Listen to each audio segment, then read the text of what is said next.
Hello students, कैसे हो आप सब? I hope you all are doing good. Today we are starting a chapter which name is Motions of the Earth, that is about rotation and revolution. Like the other planets, the Earth also has two types of motions like rotation and revolution. The Earth completes one revolution around the Sun in 365 days and 6 hours. The Earth spins or rotates like a top on its axis. In this case, the axis of the Earth is an imaginary line.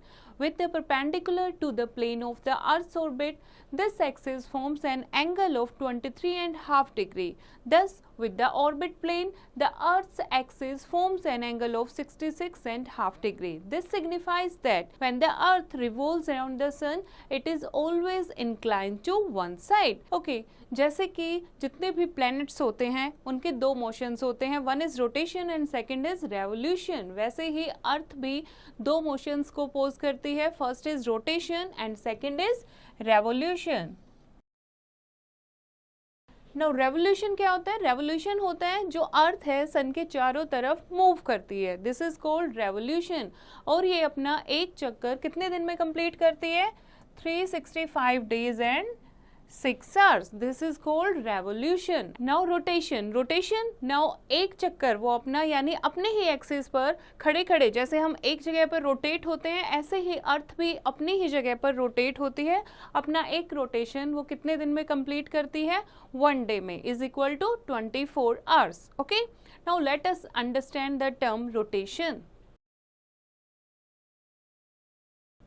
The spinning of the earth on its imaginary axis is called rotation. This is our earth and this is the imaginary axis. और अपने ही axis पर rotate करना यानी कि घूमना, spin करना, this movement is called rotation. The direction of its movement is from west to east. और कैसे घूमती है अर्थ? West to east direction. That is why the sun seems to the rise in east and the sets in the west. और यही कारण है जो सन है वो किस तरफ राइज होता है? ईस्ट में, और सेट किस तरफ होता है? वेस्ट में, because of the rotation movement. क्योंकि अर्थ कैसे रोटेट करती है? From west to east. Okay, now what are the effects of rotation? Rotation से क्या होता है, क्या प्रभाव पड़ता है? Day and night are caused due to the rotation of the earth. दिन और रात कैसे बनते हैं? Because of the rotation of the earth. As we know that the earth is a planet without any light of its own. It obtains light from the sun, a huge ball of hot gases or a star. जैसा कि हमें सबको पता है अर्थ के पास अपनी कोई light नहीं है, तो अर्थ को लाइट कहाँ से मिलती है? फ्रॉम द सन. और सन क्या है? सन एक बड़ी सी बॉल है हॉट गैसेस का जिसको हम एक स्टार भी कहते हैं. The sun can face only half of the earth at one time. By rotation, earth continually shows a new face towards the sun. Hence, while it is day on one part of the earth, it is night on the other part. See, अगर यहाँ हम sun बना देते हैं, okay, this is sun. अब सन का अर्थ का जैसे जैसे अर्थ रोटेट होती है, रोटेशन से क्या होता है? Day and night. ओके, अब अर्थ इस तरफ रोटेट हो रही है तो सन की जो डायरेक्शन है इस तरफ को फेस कर रही है और दूसरी तरफ को फेस नहीं कर रही है. तो जो अर्थ का फेस सन की तरफ होगा, जहाँ सनलाइट रिसीव होगी वहाँ क्या होगा? दिन, और दूसरी तरफ क्या होगा? अंधेरा होगा यानी कि नाइट. और उसके बाद जब ये मूवमेंट टिल्ट करती है, रोटेट करती है, स्पिन करती है अर्थ, उसके बाद दूसरा फेस इस तरफ आ जाएगा और इस वाला फेस उधर चला जाएगा. तो वहाँ क्या हो जाएगा? डे हो जाएगा और दूसरी तरफ क्या हो जाएगा? नाइट हो जाएगा. As the area in the zone of darkness approaches nearest to the zone of illumination, there is diffused light. और जैसे जैसे जो डार्कनेस का जगह है, डार्कनेस की जगह है, वो लाइट की तरफ स्पिन होती है, उसी टाइम बीच में एक जगह आती है जहाँ पर थोड़ी सी सनलाइट रिसीव होती है. उस पीरियड को क्या कहते हैं? डॉन, यानी कि संध्या का टाइम, जब सन सेट हो जाता है. After certain time the sun is seen overhead. और कुछ टाइम के बाद क्या होता है? सन बिल्कुल सिर पे दिखाई देता है. This period is known as noon और mid day. Now the light begins fading. अब इस टाइम को क्या कहते हैं, जब सन हमारे ओवरहेड होता है उस टाइम को कहते हैं दोपहर यानी कि मिड डे। उसके बाद क्या होता है, लाइट धीरे धीरे फेड होनी शुरू हो जाती है। जब सन हमें हॉरिजन की तरफ दिखाई देता है उस पीरियड को क्या कहते हैं हम, dusk. When it is completely dark it is called night, तो उसको क्या कहेंगे, रात का समय। You can say that the part of the earth which get light from the sun is day and to the other half part is night where sunlight does not reach। तो इससे हमें पता लगता है रोटेशन के time पे जो अर्थ का पार्ट सन को फेस करता है, जहाँ पर सन की लाइट रीच होती है वहाँ डे होता है, और दूसरी तरफ जहाँ सन की लाइट नहीं होती है वो अंधेरा होता है यानी कि नाइट होती है। Now more to know, the tilting of the earth's axis is called inclination of the earth axis, यानी कि अर्थ का थोड़ा सा टिल्ट होना, इसको हम क्या कह सकते हैं, inclination of the earth axis। now the second term is revolution। revolution is the movement of the earth around the sun। The earth revolves around the sun in 365 days and 6 hours। The duration of 365 days makes 1 year। और 365 दिन में क्या बन जाता है, एक साल बन जाता है। The additional 6 hours are adjusted into one complete day after every 4 years। और जो 6 आवर्स है रिमेनिंग के वो जुड़ जुड़ के क्या बन जाते हैं, हर एक 4 साल के बाद एक दिन बन जाता है। This extra day is added to the day in the month of February। thus February has 29 days and that year has 366 days। such a year is called a leap year। अब जो रिमेनिंग के 6 hours हैं वो सारे जुड़ के हर 4 साल के बाद अगर हम उनको ऐड करेंगे तो एक दिन बन जाता है। इसीलिए 4 साल के बाद फरवरी में 28 की जगह कितने दिन आते हैं, 29 डेज। तो साल में कितने दिन हो जाएंगे, 366 डेज। और इस ईयर को क्या कहेंगे हम, लीप ईयर।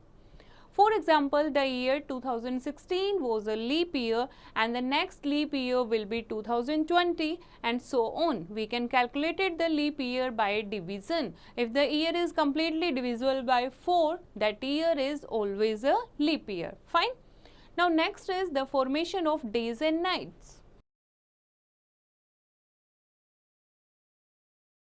अभी हमने पढ़ा बच्चों दिन और रात कैसे बनते हैं, because of the rotation of the earth. Okay, तो हम इसको फिनोमिना को completely अंडरस्टैंड करते हैं। While the earth revolves around the sun, the earth axis is inclined to one side because of its constant inclination in one direction। The northern hemisphere gets sunlight for a longer time in a day, so the days are longer and the nights are shorter। जैसा कि हमने पढ़ा कि जो अर्थ है वो revolve भी होती है और अपनी जगह पर रोटेट भी होती है। तो इससे हमें पता लगा जो नॉर्दर्न हेमिस्फीयर है अर्थ का, यानी नॉर्थ पोल की साइड जो हाफ ऑफ द अर्थ का पोर्शन है वहाँ पर सनलाइट ज़्यादा टाइम तक रहती है। सो डेज क्या होंगे, लॉन्गर होंगे, और नाइट्स क्या हो जाएंगी, शॉर्ट हो जाएंगी। At the same time, the southern hemisphere, which is always far from the sun, receives less sunlight and the days are shorter and nights are longer here। तो वाइस वर्सा, सर्दन की side क्या होगा, south pole की तरफ southern hemisphere में क्या होगा, रातें क्या होंगी, लंबी होंगी और दिन क्या हो जाएंगे, छोटे हो जाएंगे। In the other half of the year the southern hemisphere is inclined toward the sun, hence it has longer days and shorter nights and the northern hemisphere has shorter days and longer nights at that period of the year. Okay, जैसे कि अर्थ है वो हमारी क्या है, tilted है, inclined है because of the inclination. अब नॉर्थ साइड क्या है, सन की तरफ होगा, तो यहाँ पर क्या होंगे, दिन लंबे होंगे, रातें कैसी होंगी, छोटी होंगी। और दूसरी साइड क्या होगा, रातें लंबी होंगी और दिन छोटे होंगे। अब अर्थ जो है हमारी रोटेट होती रहती है और रिवॉल्व भी होती है। अब साउथ साइड जब सन की तरफ आ जाएगी तो सर्दन हेमिस्फीयर में क्या हो जाएगा, ज़्यादा से ज़्यादा सनलाइट पड़ेगी। तो यहाँ पर 6 महीने के लिए सर्दन हेमिस्फीयर में क्या रहेगा, दिन लंबे रहेंगे और रातें छोटी रहेंगी, और वाइस वर्सा नॉर्दर्न हेमिस्फीयर में उल्टा हो जाएगा इसका, रातें क्या हो जाएंगी, लंबी हो जाएंगी और दिन छोटे हो जाएंगे। Now vertical and slanting raise.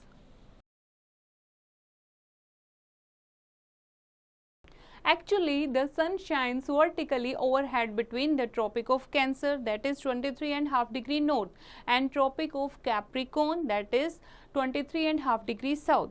The vertical rays of the sun are concentrated over a small area in the tropics and cause more heating than the tropics. The amount of heat received at the pole is minimum in spite of long duration of the day. It is because of the spherical shape of the earth as well as its inclination on its axis cause inclination of the sun's rays. To receive the amount of heat directly depends on the inclination of the sun rays. When the sun shines vertically overhead, its rays get concentrated over a small area, giving more heat, while slanting rays are spread over a wide area. In winter, sun rays come through the atmosphere less directly. Some of the heat is also absorbed by the atmosphere. That's why there are longer hours of night and shorter hours of day. The duration of daylight goes on increasing in summer from 12 hours at equator, 15 hours at 40 degree north, and 24 hours at 66.5 degree north, and 6 months at 90 degree north because of angle of incidence. Therefore, area around equator receives more heat than other latitudes. Now let us understand the topic. See, this is equator. Equator पर सन की light क्या होती है, बिल्कुल vertical पड़ती है, overhead होती है, इसीलिए क्या है ये कम एरिया में स्ट्रॉन्ग हीट होती है, ज़्यादा हीट आती है तो ड्यूरेशन ऑफ डे भी क्या हो जाएगी, ज़्यादा हो जाएगी। अब यहाँ से सनरेज का पोल्स की तरफ क्या हो जाता है, डिस्टेंस लॉन्ग हो जाता है, जो स्लैंटिंग रेज हमें मिलती हैं डायरेक्ट वर्टिकल रेज नहीं मिल पाती, तो इसी कारण यहाँ पर क्या होता है, दिन का टाइम कम हो जाएगा और लार्ज एरिया में ये फैल जाता है। यही कारण है कि longer hours of night and shorter hours of day होते हैं। The duration of day light goes on increasing in summer from 12 hours at equator, उसके बाद 15 आवर्स एट 40 डिग्री नॉर्थ, उसके बाद 24 hours at 66.5 degree north and 6 months at 90 degree north. और दूसरी तरफ क्या होता जाएगा, उसी तरफ अंधेरा होते जाएगा। जैसे 90 डिग्री नॉर्थ यानी नॉर्थ पोल पर अगर 6 महीने का दिन है उस टाइम पर, तो साउथ में क्या होगा, 6 महीने की रात होगी। ओके, जैसे 40 डिग्री नॉर्थ में अगर 15 आवर्स का डे है तो वहाँ पर 15 आवर्स की सर्दन हेमिस्फीयर में क्या हो रही होगी, नाइट हो रही होगी। क्यों, because of the angle of incidence. इसीलिए area around equator receives more heat than other latitudes. Now next is effects of revolution.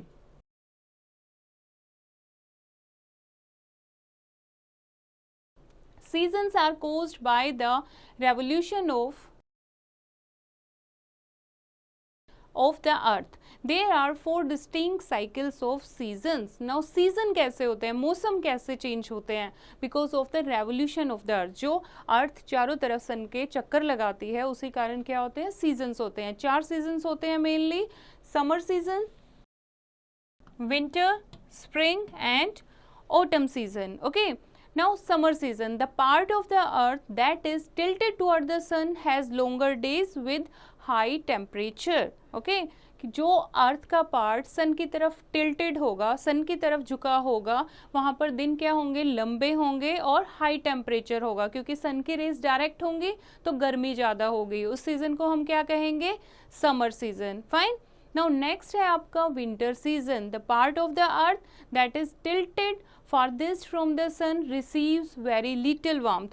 In this season the days are short, यानी कि जो पार्ट सन की तरफ फेस करेगा वहाँ समर होगी और जो दूसरा सन की तरफ बिल्कुल ऑपोजिट होगा वहाँ पर क्या होगी, विंटर होगी। Now spring, the earth begins to tilt back toward the sun bringing in warm weather again. Spring season, जब अर्थ जो है फिर से टिल्ट हो जाएगी, रोटेट होते होते अब टुवर्ड द सन आ जाएगी। गर्मी जब आती है, सर्दी से गर्मी की तरफ जब हम जाते हैं तो कौन सा मौसम आ जाएगा बीच में, spring season. Fine. Next is autumn, the earth begins to tilt away from the sun bringing in cool weather. जब हम स्प्रिंग सीजन से यानी गर्मी से सर्दी के मौसम की तरफ जाते हैं तब कौन सा सीजन आता है, autumn season. Now here is a diagram of revolution of the earth and the seasons. Okay, now 4 seasons है, तो क्यों होते हैं seasons, because of the revolution of the earth around the sun.